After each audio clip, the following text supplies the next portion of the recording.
Hayo Zookeepers, JW here from a very chilly England, and it's rather apt that it's a very chilly England because our next animal pack has been released, and that too looks rather chilly, and it is the Eurasia Animal Pack that will be arriving on the 13th of December, bringing 8 animals to the game alongside the free update 1.16. We'll get on to 1.16 in due course. So what do we know about the Eurasia Animal Pack? Immerse yourself in the beauty of the vast environment and welcome 8 captivating creatures that have adapted to the ever-changing seasons in the midst of Eurasia. Wander through the lush meadow and come face to face with the powerful Wisent. You may even get a peek of the remarkable wild boar or the graceful mute swan preening their feathers. Journey further into the breathtaking region to catch a glimpse of the distinctive Sloth Bear, or further north to spot the fearless Wolverine rolling in the snow. Travel through Central Asia to see the unique Saiga grazing on some shrubs, or through the mountain regions to catch the sight of the formidable Tenim. Last but not least, observe the small yet impressive Hermann's tortoise, our exhibit animal for this pack. Celebrate the resilience of the Eurasian wilderness with these 8 incredible species that have overcome harsh climates within the diversity of the region. And we have images of the Wisent, the Wolverine, the wild boar, and we get a glimpse of the Saiga and the mute swan in the trailer. As always, Frontier's work on the animals is exemplary, and my opinion is not based on how the animals look. I think they all look fantastic. It's more that animal's inclusion in the game and that animal's inclusion in this pack at this point in the game's life cycle. So we'll start with the European Bison, or the Wisent. It's near threatened. It was hunted to extinction in the early years of the 20th century, and it's only due to captive breeding programs that it is no longer in danger of extinction. Unfortunately, it does still remain absent from most of its historical range, but work is being done to correct that, purely because of its story and the fact that it was captive breeding that saved this species. It's earned its place in the pack. Would I have chosen this animal? Probably not. No.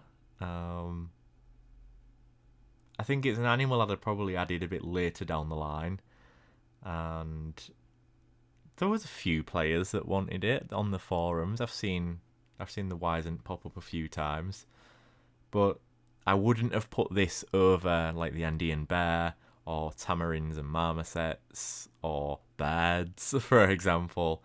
I would have included this one much later down the line.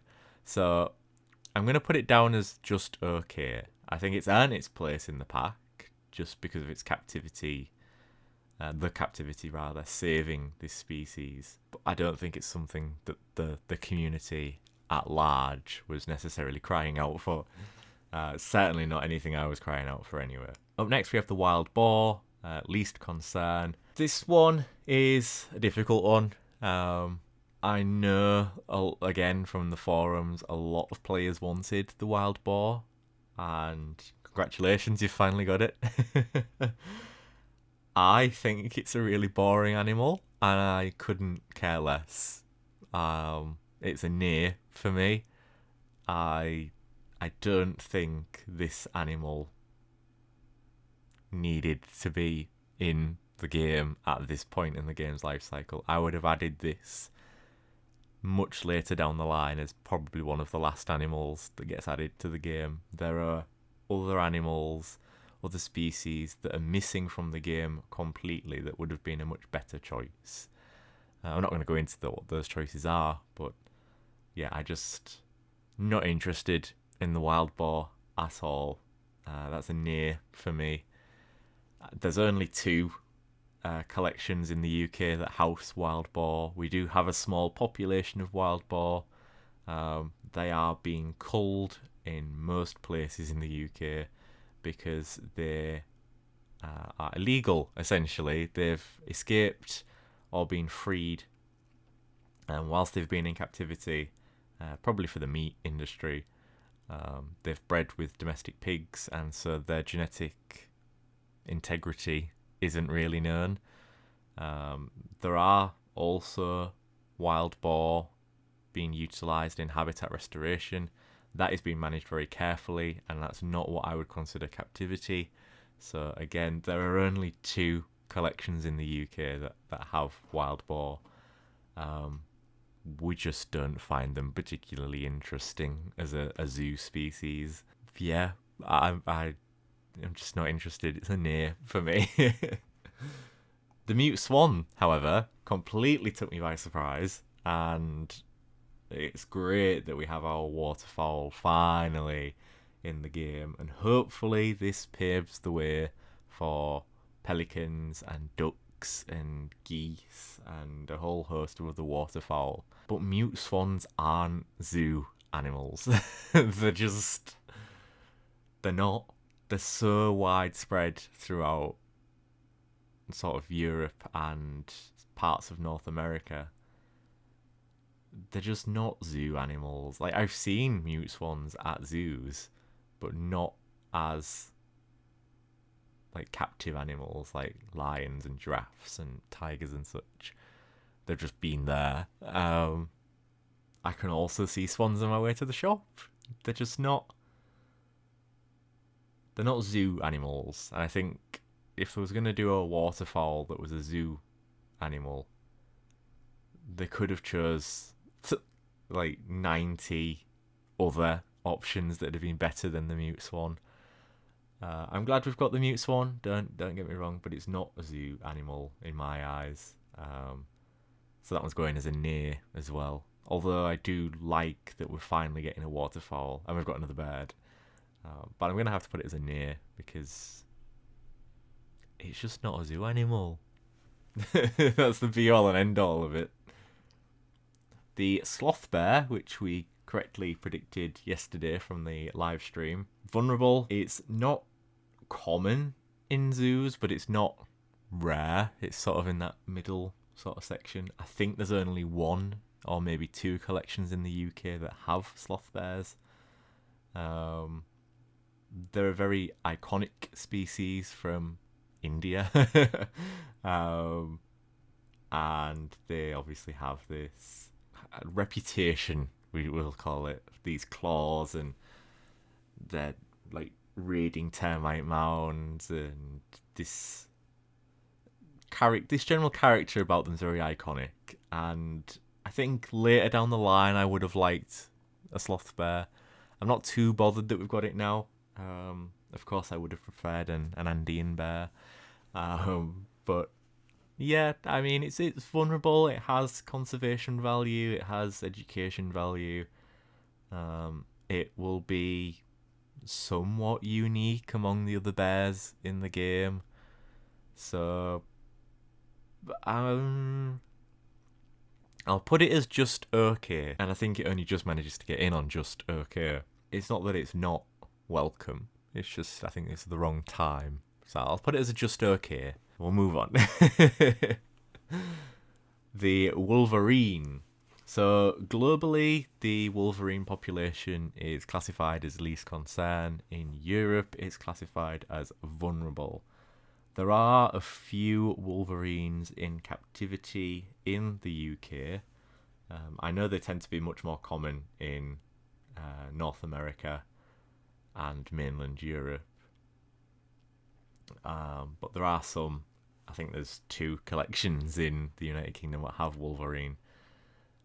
Maybe 3, actually. I'm thinking Highland Wildlife Park,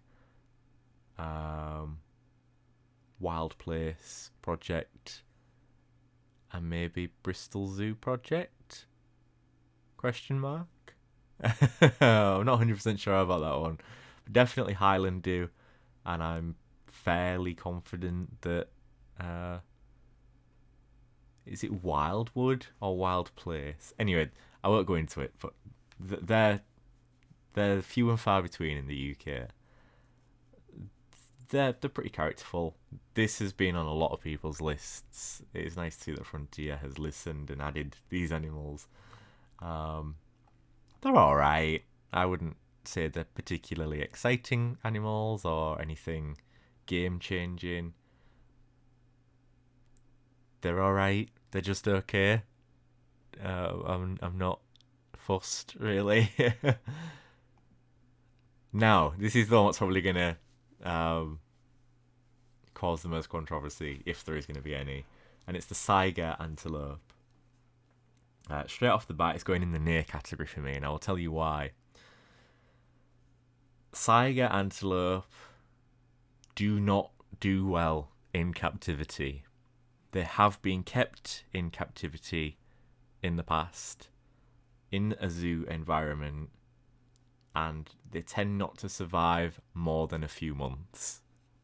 They do not do well in captivity at all, and even the ones that are in captivity in some sense, there's only the Almaty Zoo and Ascania Nova that keep Sabre, and there's plans for another one to introduce the species in Siberia. But other than that, they've been kept at Cologne and San Diego, and they just don't do well in captivity. Quite notoriously, this species is very difficult to keep in captivity. Protected areas, they function better in protected areas, but captivity, no, they don't do well at all. And that's why it's going in the near for me, because believe it or not, Planet Zoo is a zoo simulation game. And although the Sabre has a huge amount of conservation value and a huge amount of education value, it's just not particularly realistic keeping the Sabre in a zoo. They would not function well at all in reality. It would be to the detriment of the animal, and that's why it's going in the near for me. I think it's a very poor choice of animal. I like them, don't get me wrong, but as far as including it in a zoo game is concerned, I'm going to say no. I think that's the wrong choice there. Second to last then, we have the Takin. We don't know if it's just going to be the Takin or if it's going to be one of the subspecies. There was mention of a golden coat in the live stream yesterday, so it could well be the golden Takin. In any instance, it's vulnerable. They're more common in North American zoos and mainland European zoos. Places like Paradiser, I think I've said that right. Paradiser or Paradiser? Paradiser? I haven't got a clue. That place, they've got some, and there's a couple in other zoos in mainland Europe. I think there's only one or two in the UK that have Takin. I think Highland Wildlife Park in Scotland might, and there is somewhere down south that has it as well. Paignton Zoo has Mishmi Takin, as does Highland Wildlife Park, and that's it for the UK.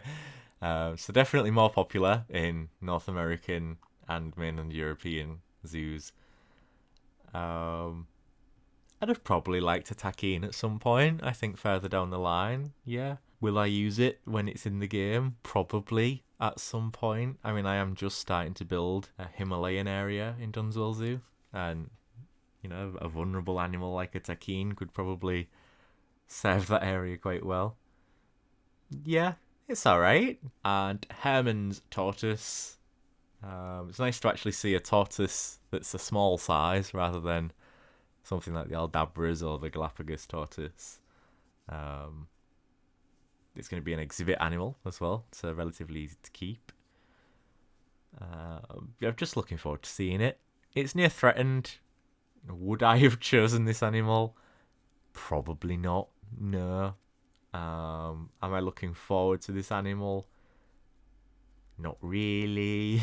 I mean, I want to see it, but I wouldn't say I'm anticipating adding it to my parks immediately. Yeah. No. I'll put that in the no category. So overall, this pack's quite disappointing for me. I am really quite disappointed with this pack. And it's not that it's a bad pack, because I don't think Frontier have ever produced a bad pack. You know, even the Twilight pack, there's usable pieces in there, and the raccoon and the bats, they're pretty cool. Yeah, I'm not impressed with this pack really. It's a bit sort of meh. We had all this sort of hype and anticipation what was building in the community. Will we get South American? Will we get beds finally? Will we get a Highland pack? And no, we just get a load of meh animals. Yeah, it's unfortunate, but hey ho, there we go. Hopefully we'll get some better packs next year. That isn't all we get in the DLC though. We do get to go and meet Bernie Goodwin again for a super secret special project in another Planet Zoo career scenario. In this project, Bernie Goodwin needs your help to expertly design and build a zoo entirely in secret. Why in secret though? Well, the one and only Nancy Jones is retiring, and Bernie wants to celebrate all her hard work over the years. Can you help Bernie make this zoo into the most perfect retirement present for Nancy? We can't wait to see how you navigate this one. So that sounds to me like that could be the final career scenario. Now that Nancy's retiring, she won't be a part of the career scenarios anymore. And in the last DLC, we had Bernie and his daughter. And the DLC before that, we had the influencer girl. I can't remember her name. I think it was Tiffany Summers, something like that. And that got wrapped up. So this sounds like it could be the last career scenario, which might not be a bad thing. It might be that the packs we get next year are just, animals and building pieces and plants. But it could, I guess, mean that this is going to be the last DLC. If that is the case and this is the last DLC, which I really hope it isn't, I would be very disappointed if this is how Planet Zoo is bowing out, because the animal selection's just naff. Anyway, that's it for the DLC. Let's move on to update 1.16, which thankfully, in my opinion anyway, seems to be a little bit more hopeful. So in update 1.16, we get modular souvenir shops, which is create, display, and dress to impress with modular souvenir shops. We've added fully functional shops that you can jazz up piece by piece with displays, shelves, and even a checkout counter at the till. Create your perfect souvenir shop. All you have to do is prepare an area for your shop, place the modular souvenir shop found in the guest facilities tab, and then add expansion tiles to extend the shop to your desired size. Once the foundation is laid, time for the fun part. Start adding whatever displays you want to your shop floor. There are multiple to choose from, ranging from shelf displays, hanging displays, poster displays, and even corner shelves. You'll also be delighted to know that these displays are Flexicolor, giving you even more customization options. Make sure to choose what item you want to have up for sale on your displays using the drop-down menu so you can attract lots of guests into your shop. Why not spruce up the place even further by building or displaying your own custom props on the shelves and even around the facility interior? As we mentioned, these shops will not only look amazing in your zoos, but are fully functional, meaning guests that will be able to visibly enter, navigate, and exit the shop. You'll even see them interacting with displays and checkouts you've personally set up. We're so incredibly excited to see the unique ways that you'll create modular souvenir shops in your zoos. Definitely share them with us when you give it a go. In addition to this new feature, we've also got a new MultiSelect by Flexicolor option that will make creative building even more effortless. Flexicolor MultiSelect mode will allow you to automatically add similar objects to a multi-selection, which can then be used to recolor the whole selection all in one go. Therefore, you won't need to select every individual piece to recolor it. if they share the same set of Flexicolor channels, making customized building even quicker. To access this mode, you can use the shortcut Alt and left mouse button to select an origin object, or access it by opening the MultiSelect mode menu via the UI and then select Flexicolor MultiSelect mode. That's not all though. Tigers are getting a wardrobe upgrade for the festive season. We've added some new colour morphs for the Bengal and Siberian tigers, which include the Pseudo Melanistic and bear with me here, erythristic colour morphs. So I've never encountered these before. So Pseudo Melanistic, I'm assuming is like false black. So Pseudo Melanistic tigers have thick stripes so close together that the tawny background is barely visible. So yeah, it's just thick black stripes. Sometimes it can make the tiger look all black. And the other one is erythristic, and that is what they call a golden tiger. So it's white and orange instead of black, white and orange. So it's got different shaded orange stripes rather than black stripes. Really nice that these animals that have been in it since day one are getting some TLC and some updates. It doesn't indicate to me that support will be ending soon. But there we go. And as always, free update 1.16 will come with various fixes which will be included in the update notes upon release on the 13th of December. The Planet Zoo Eurasia Animal Pack is available to purchase for $7.99 on Steam from the 13th of December. And the free update will also be available on the 13th of December too. Follow along on social media in the run-up to the pack launch to see everything we managed to capture for our wildlife documentary series. Find us on Twitter, Instagram, Facebook and TikTok. And that is it. That's the information we have for this DLC and update. So the DLC looks amazing. Again, Frontier always knock it out of the park with their animal quality and the models, things like that. I just think the animal choices are poo. Essentially. And update 1.16 sounds pretty good. I'd have liked a bit more. I understand why there isn't more. But I would have liked a bit more. I don't know. I just felt the game needed it. Anyway, let me know what you think in the comment section below. These have, of course, been my opinions. You don't have to agree with them. I will still buy the pack in any instance because I want to support Frontier and the work that they do. And, I will get some use out of the animals. It's not that they're all like pointless animals. I will get some use out of it. So I'm going to buy the DLC. I'm just not a fan of it. Anyway, thank you very much for watching, my friends. I will see you all tomorrow for a brand new episode of Dunswell Zoo. And yeah, that's about it really. You can find me on Instagram at JW_YT. I also have a wildlife photography page as well. Not that there's anything on there at the moment.